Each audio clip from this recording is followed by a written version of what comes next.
13 से लेकर 9 pillar number से लेकर 13 नंबर के पिलर तक पूरा पुल ध्वस्त हो गया। भारतीय जनता पार्टी ये जानना चाहती है कि इसके जिम्मेदार कौन। जिम्मेदारी तय होनी चाहिए। और मैं बताना चाहता हूं कि 2014 के 23 फरवरी को इस पुल का शिलान्यास हुआ और इस पुल के शिलान्यास में मैं वहां का स्थानीय विधायक स्वयं था। मैं स्थिति को जानता हूं पूरी तरह। आप ये बताइए कि इस पुल के गिरने के जिम्मेदार कौन है, ये जानना चाहती है भारतीय जनता पार्टी। 2014 में इसको स्वीकृत किया नीतीश कुमार जी ने, क्योंकि पथ निर्माण मंत्री वही थे। जब ठेकेदार की बहाली की गई तब पथ निर्माण कौन मंत्री थे ये भी आप लोग जानते हैं। 2015 के चुनाव के बाद फिर पथ निर्माण मंत्री कौन बने ये भी आप जान रहे हैं। फिर सरकार बदली और सारी स्थिति की बीच में समीक्षा होते रही। नितिन नवीन जी जो माननीय मंत्री थे, इन्होंने पूरा एक टीम का गठन किया। IIT रुड़की और NIT पटना के संयुक्त टीम को इसमें जोड़ा गया। और जब ये आरोप लगा कि हवा के झोंके से पुल का स्लैब गिर गया तो पूरा एक टीम का गठन किया गया। 2022 के सितंबर अक्टूबर में सरकार को रिपोर्ट आई और रिपोर्ट में यह बताया गया कि पुल के स्ट्रक्चर में, पुल में बहुत सी खामियां हैं। और जब रिपोर्ट में ये सारे चीजों का क्लियरिफिकेशन हमारे रिसर्च टीम ने दिया तो इसको फिर से शुरू करने वाला कौन है, ये काम शुरू कैसे हुआ। इसका सीधा आरोप है कि आज के उप मुख्यमंत्री ने उसको स्वीकृति दी और नीतीश कुमार जी की सरकार ने ठेकेदार बहाल किया।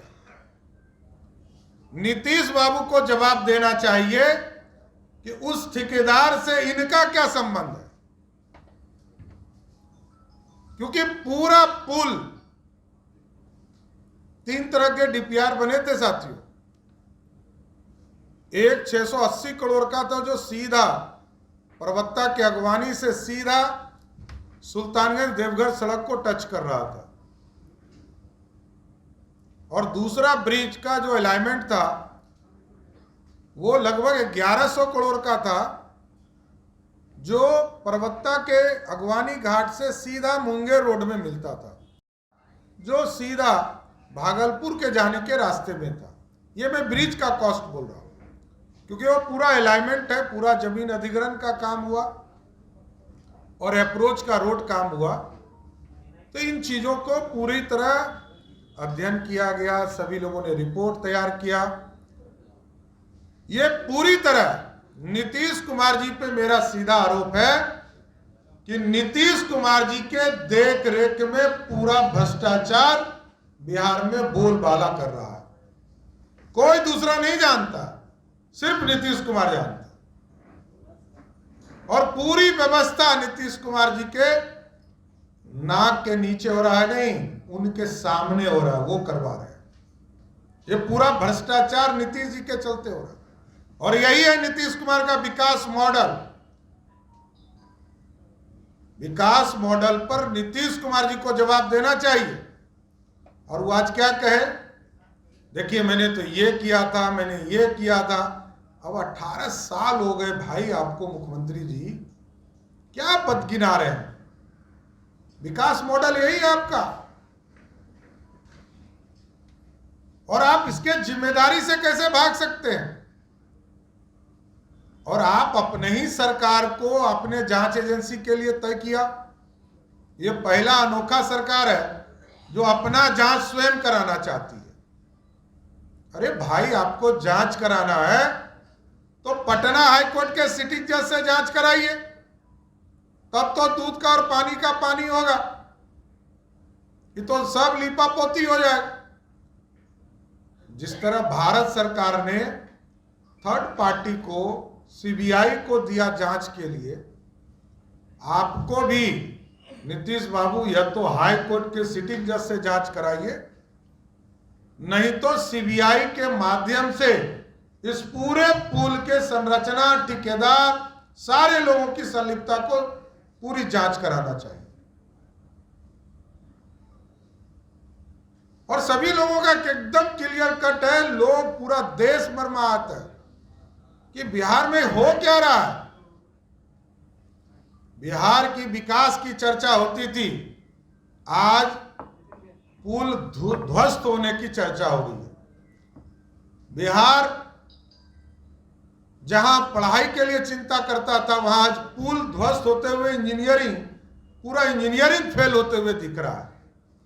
और बिहार में जब एनआईटी के स्टूडेंट बिहार के मुख्यमंत्री हों, इंजीनियर मुख्यमंत्री हो, तब फिर यह स्थिति है। अब तो भगवान ही ने बचा सकता है बिहार को। इसलिए मेरा सरकार से सीधा आग्रह है कि आप करें, नहीं तो हम लोग हाई कोर्ट जाएंगे और इसकी जांच कराना चाहेंगे। जनता का पैसा लूटने किसी को नहीं देंगे। भारतीय जनता पार्टी पूरी तरह इस पूरे मामले की जांच कराना चाहती है, पूरी समीक्षा कराना चाहती है, और यदि दोषी नहीं होंगे तो कोई दिक्कत नहीं। पूरे मुख्यमंत्री से लेकर जो मंत्री रहे, उन तमाम लोगों के खिलाफ जांच की इंक्वायरी होनी चाहिए कि इसमें किन लोगों की संलिप्तता है। बहुत ही स्पष्ट है। केवल एक लाइन इसमें और जोड़ना चाहता हूं कि ये पूरी तरह से ईपीसी मोड का था और इसके डिजाइन भी फाइनल 2016 में हुए थे। यानी ये 2016 में कौन थे ये आप सबको जानते हैं। और जो सबसे बड़ी बात अध्यक्ष जी ने कही है कि जब हम लोगों ने आईटी रुड़की की टीम और एनआईटी की टीम से जांच कराई, उसके फाइंडिंग्स सामने आए, तो फाइंडिंग्स आने के बावजूद भी आपने उसको रोकने की जगह, कार्रवाई करने की जगह आपने इंडोर्स कर दिया और फिर से अक्टूबर महीने से काम शुरू हुआ। मार्च महीने में आप ही ने विधानसभा के पटल में इसका जवाब दिया, जब डॉक्टर संजीव और कांग्रेस के विधायक अजीत शर्मा ने इस पर सवाल उठाया, तो आपने इसका सर्टिफिकेट बांटा कि काम बहुत अच्छा चल रहा है, कहीं कोई भ्रष्टाचार नहीं है और पूरे तरह से 2023 में काम कंप्लीट होगा। आपने सर्टिफिकेट दिया और कल के प्रेस वार्ता में आप ही कह रहे हैं कि इसके डिजाइन का फॉल्ट था, इसलिए इसको ध्वस्त करके हम लोग नया बनाने वाले थे। तो जब डिजाइन में फॉल्ट था, जिसकी बात आप खुद स्वीकार कर रहे हैं, उस रिपोर्ट के आधार पे जिसकी जांच हम लोगों ने कराई, तो मेरा ये मानना है कि जब उसके बावजूद भी आपने काम क्यों लगाया, आपकी क्या मंशा थी काम लगाने की, आखिर क्या इसके बीच में खेल चला। और गरीब जनता का पैसा 1700 करोड़ की योजना थी, आपको तत्काल रोक कर कार्रवाई करनी चाहिए थी। कहीं ना कहीं तेजस्वी यादव जी, आपने पूरी तरह से इस योजना का सब कुछ जानते हुए भी दोबारा काम शुरू कराकर कहीं ना कहीं स्पष्ट रूप से इसमें काला बाजारी किया है और इसका नतीजा है कि पुल पूरी तरह ध्वस्त हुआ है। ये दोनों विषय मैं आपके सामने रखना चाहता, एक तो विधानसभा पटल का विषय और दूसरा इसके फाइंडिंग्स आने के बावजूद भी आपने इस जांच को किनारे कर दिया और फिर से काम चालू किया। ये पूरा आरोप आप पर जाता है। को जांच करना चाहिए और मैंने तो जांच का ही मांग किया है कि नीतीश कुमार की सरकार उच्च न्यायालय के माध्यम से या सीबीआई से जांच कराए, एकदम दूध का दूध, पानी का पानी हो जाएगा। आप पर नीतीश कुमार आज बहुत गर्म थे, उन्होंने कहा कि आपको तो उन्होंने परबत्ता से चुनाव जिताया है। उनको क्या, उनको फिर याददाश्त लगता गड़बड़ा गया। उनको नहीं, स्वाभाविक है, हमको लग रहा होगा, आप लोग देख रहे होंगे तो हमको सेंस है कि नहीं पता चल रहा होगा। बड़े भाई हैं, बुजुर्ग हैं, उन पर क्या बोलूं, लेकिन हमको लगता है फिर मेमोरी उनकी लॉस हो गई।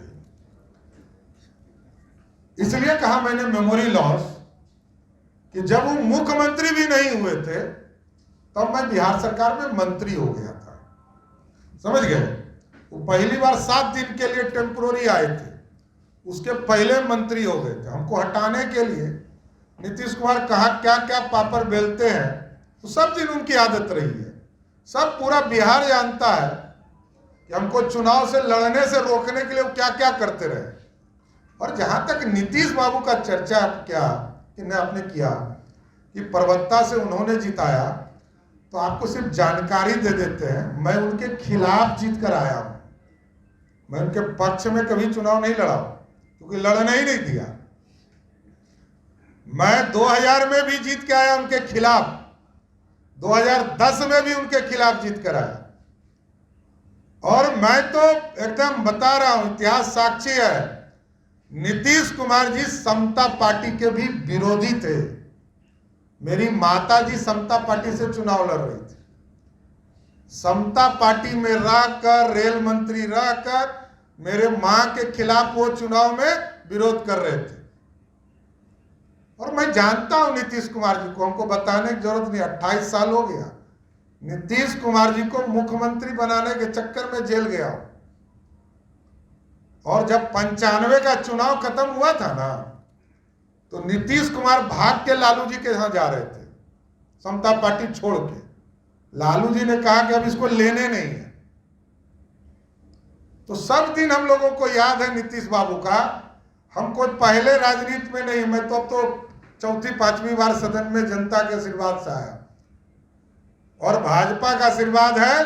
नीतीश कुमार जी, आपको एक एक जवाब दूंगा, इसकी गारंटी देता हूं।